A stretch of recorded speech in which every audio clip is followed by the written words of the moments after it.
बहुत सारे लोग जो आर्किटेक्चर चूज करते हैं वो बाद में उस कोर्स को चूज करने के बाद उनसे पछताते हैं, लेकिन क्यों? आपने भी कई बार सुना होगा, या आपका कोई अगर फ्रेंड है आर्किटेक्चर में, या फिर अगर आप ऑनलाइन थोड़ा बहुत रिसर्च कर रहे हैं आर्किटेक्चर के बारे में, तो आपने भी ये कॉमनली, बहुत ही ज़्यादा कॉमन है कि आपने ये सुना होगा कि आर्किटेक्चर के स्टूडेंट्स डिप्रेशन में चले जाते हैं, उनको एंग्जाइटी हो जाती है, काफ़ी ज़्यादा टेंशन होता है, काफ़ी ज़्यादा वर्कलोड होता है आर्किटेक्चर स्टूडेंट्स पे।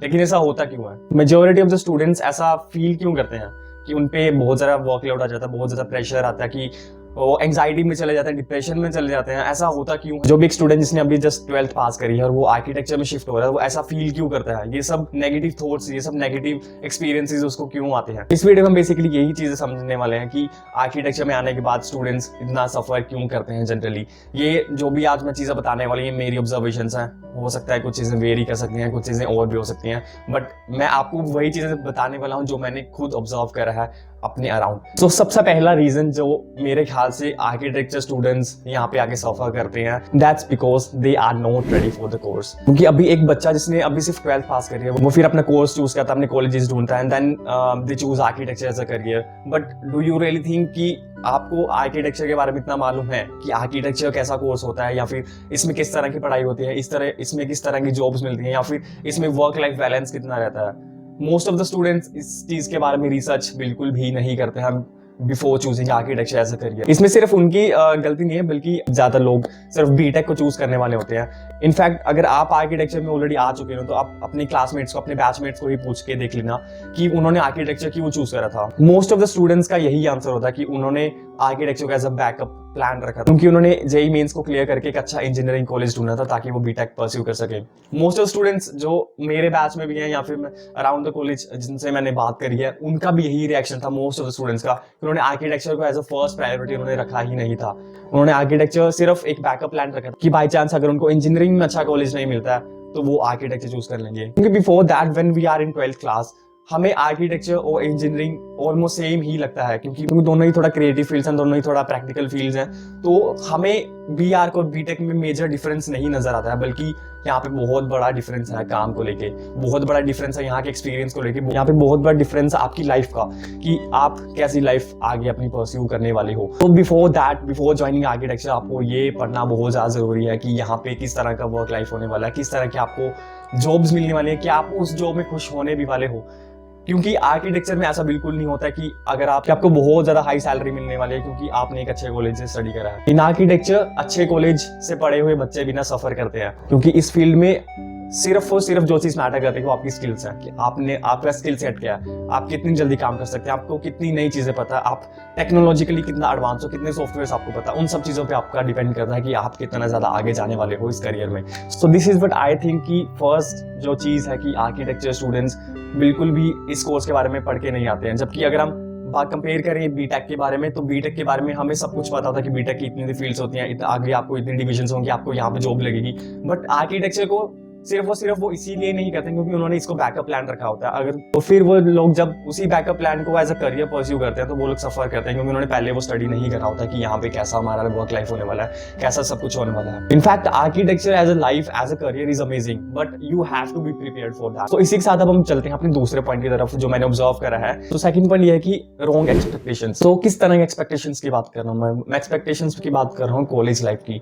कि आपकी कॉलेज लाइफ बहुत ही ज्यादा बढ़िया होने वाली है, बहुत ही फुल ऑफ फन होने वाली है, कि आप हर सैटरडे को पार्टी करने जाओगे, अपने दोस्तों के साथ घूमने जाओगे, पार्टीज करोगे, शॉपिंग करोगे, ये करोगे, वो करोगे, बहुत सारा फ्री टाइम होने वाला है। लेकिन ऐसा बिल्कुल भी नहीं होने वाला भाई। आर्किटेक्चर कॉलेज में एज ये एक्सपेक्टेशंस रखे आओगे कि आप बहुत ज्यादा मस्ती करने वाले हो, बहुत ज्यादा फन करने वाले हो। यहाँ पे जो फन, जो मस्ती में बात कर रहा हूँ, पार्टीज की बात कर रहा हूँ, या फिर सैटरडे नाइट्स को क्लब्स जाने की बात कर रहा हूँ, या फिर बाहर घूमने की बात कर रहा हूँ बहुत ज्यादा, कि अपने दोस्तों के साथ कहीं भी चले गए घूमने, जब मन करा तब अपने दोस्तों के साथ घूमने चले गए। लेकिन ऐसा बिल्कुल भी नहीं होने वाला। अगर आप आर्किटेक्चर चूज कर रहे हो ना, तो आपको उसको टाइम देना पड़ेगा, सीखना पड़ेगा। आपको कितना आता है, आपको कितना प्रैक्टिकल एक्सपीरियंस है, उसकी वैल्यू है। तो अगर आप ये सब एक्सपेक्टेशंस रख के आ रहे हो ना कि आप बहुत ज्यादा फन करने वाले हो एज अ कॉलेज स्टूडेंट, आपकी कॉलेज लाइफ बहुत बढ़िया होने वाली है, टॉप नॉच आपकी कॉलेज लाइफ होने वाली है, नहीं होने वाली है। आपको आर्किटेक्चर को टाइम देना पड़ेगा, आपको उसको सीखना पड़ेगा। पड़ेगा, उसको इन डेप्थ उसको जाना पड़ेगा। आपको आर्किटेक्चर में फन करना है ना, तो आपको फन की डेफिनेशन चेंज करनी पड़ेगी।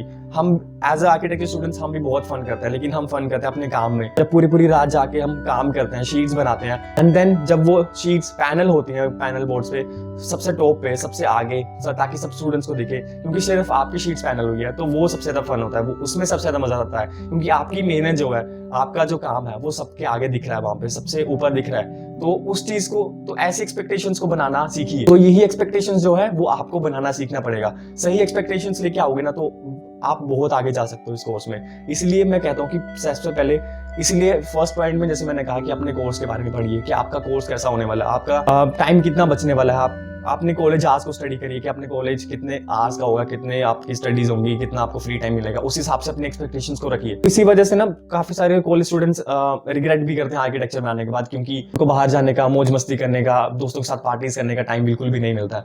लेकिन हमारा यहाँ पे फन की डेफिनेशन बिल्कुल चेंज है, क्योंकि जितनी खुशी आपको वो शीट, आपका जो रेंडर होगा उसको देके मिलेगी ना, वो आपको पार्टीज में जाके नहीं मिलने वाली इस कोर्स में आने के बाद। तो ये आपका माइंडसेट बिल्कुल ही चेंज हो जाएगा इसके बाद, अगर आप चाहो ना चाहो। लेकिन कहीं ना आर्किटेक्चर में आने के बाद ना आपको खुद से और अपने काम से प्यार होने लगेगा बहुत ज्यादा। तो आपको जो वो फन वाला फैक्टर है ना, वो पार्टीज में जाके नहीं मिलेगा और कहीं शॉपिंग करके नहीं मिलेगा, बल्कि तब मिलेगा जब आपका काम सबसे अच्छा होगा, जब आपकी शीट्स सबसे ऊपर पैनल हुई होंगी। तो ये था बेसिकली सेकंड चीज जो मैंने ऑब्जर्व करी है कि आर्किटेक्चर स्टूडेंट्स क्यों इतना नेगेटिव चीजें फील करते हैं इस कोर्स में आने के बाद। इसके बाद तीसरी चीज है कि वर्क हार्ड आपको करना पड़ेगा। काफी सारे स्टूडेंट्स यहाँ पे आर्ग्यू कर सकते हैं कि हार्ड वर्क से कुछ नहीं होता है, कि स्मार्ट वर्क करना चाहिए, स्मार्ट वर्क करके हम ज्यादा एफिशिएंटली काम कर सकते हैं। लेकिन क्या स्मार्ट वर्क थोड़े टाइम के लिए हो सकता है?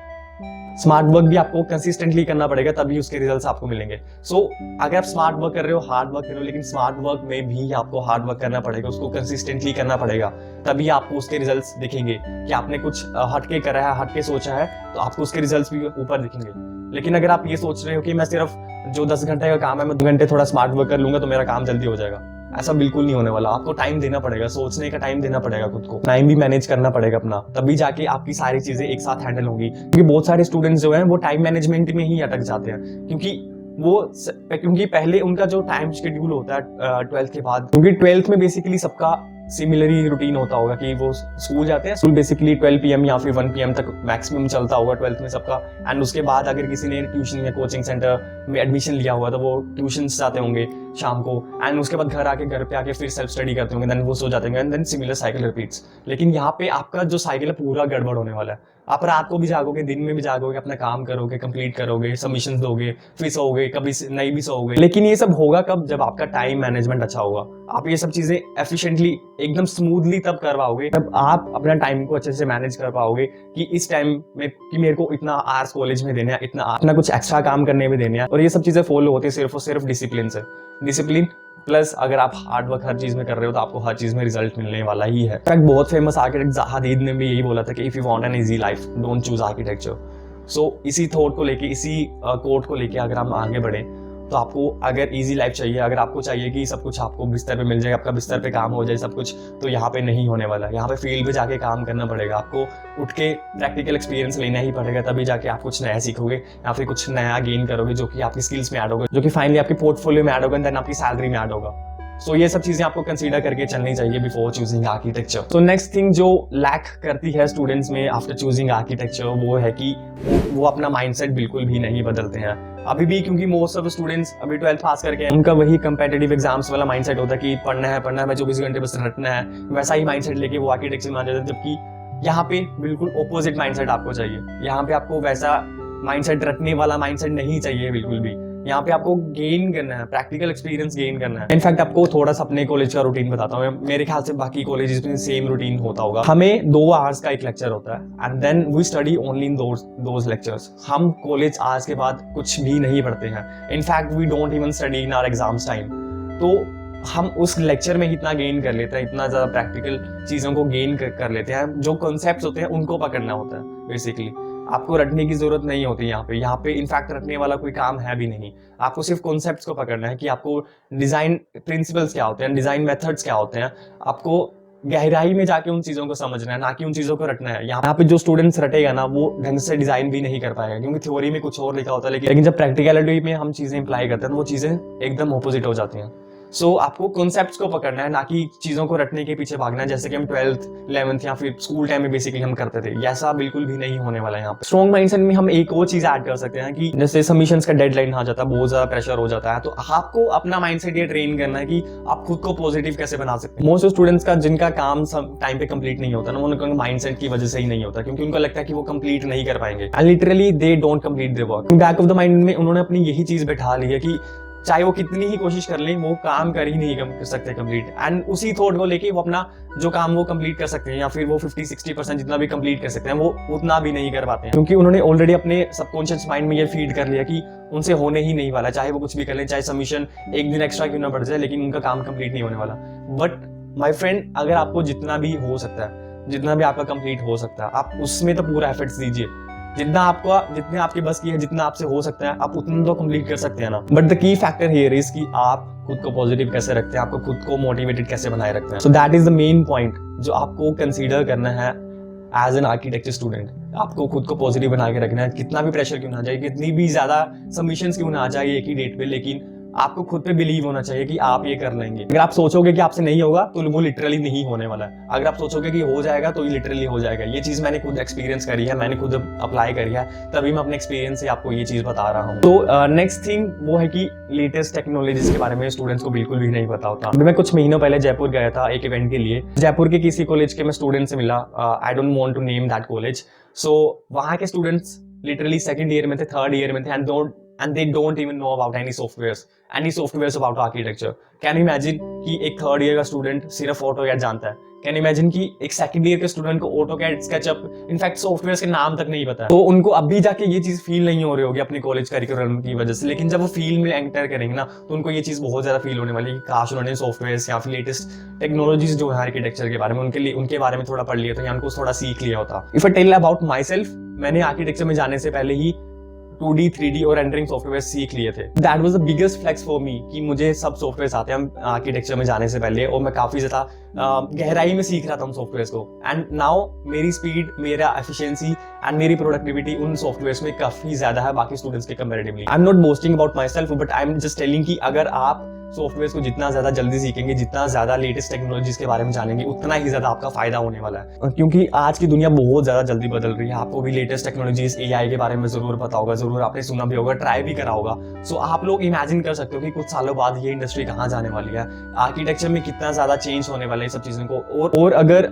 आप ये सब चीजें, ये सब टेक्नोलॉजीज के बारे में नहीं सीखेंगे, तो आप बहुत ज्यादा पीछे रहने वाले हैं उन स्टूडेंट्स के कंपेरेटिवली जो इन टेक्नोलॉजीज को ऑलरेडी अडॉप्ट कर रहे हैं अपने काम में, अपनी लाइफ में, और एम्प्लॉय कर रहे हैं अपनी इंडस्ट्री में। तो आई विल जस्ट रेकमेंड कि बी यूज्ड टू ऑल दो सॉफ्टवेयर्स, लर्न दो softwares, in fact learn the basics. अगर आप सिर्फ फर्स्ट ईयर में है या फिर फर्स्ट सेम में अगर आपने अभी रिसेंटली ज्वाइन करा है, तो आपको एटलीस्ट उन सॉफ्टवेयर्स के बेसिक्स तो पता ही होने चाहिए कि अगर आपको एक बेसिक 2D प्लान बनाना है या फिर बेसिक 3D मॉडल क्रिएट करना है या फिर एक बेसिक 3D मॉडल क्रिएट करना है, तो आप वो कैसे कर सकते हैं। So that will be really helpful for you. In fact अगर आपको उन सॉफ्टवेयर्स में थोड़ी बहुत एक्सपर्टीज हो जाती है ओवर द टाइम, 1 साल बाद या 1-1.5 साल बाद, तो आप उसके बाद जाके अपने खुद का फ्रीलांस काम भी शुरू कर सकते हैं। जैसे मैंने अभी स्टार्ट कर दिया है कि मैं अभी खुद का फ्रीलांस काम साथ साथ में कंटिन्यू करता हूँ, क्योंकि आई नो दो सॉफ्टवेयर, और मैं अपनी स्टडीज के साथ साथ टाइम मैनेज करके उन सब चीजों को भी कंटिन्यू कर सकता हूँ साथ में। तो इसी तरह से आपको भी कंटिन्यू करना पड़ेगा, क्योंकि दुनिया बहुत जल्दी तेज हो रही है। Search about latest technology, search about latest artificial intelligence technologies that you can use in your studies, that you can use in your industry, and that will improve your productivity so much. That is it from my side. I hope कि ये काफी ज्यादा helpful रहा होगा ये video, ताकि आप लोग जो रियलिटी है उसको देख पाए, उसके बेस पे अपने एक्सपेक्टेशंस को रखें, ताकि आप इस इंडस्ट्री में और ज्यादा बूम करें और ज्यादा अपने आप को ग्रो करें, ताकि इस इंडस्ट्री को आप और ज्यादा आउटपुट दे सके। सो आई होप कि ये वीडियो काफी ज्यादा हेल्पफुल रहा होगा आपके लिए। So that is it from my side. So अगर आपको ये वीडियो पसंद आया तो definitely do give the thumbs up and subscribe to my channel अगर आप इस चैनल को पहली बार देख रहे हैं, and press that bell icon for the latest updates, and see you guys, tata bye bye.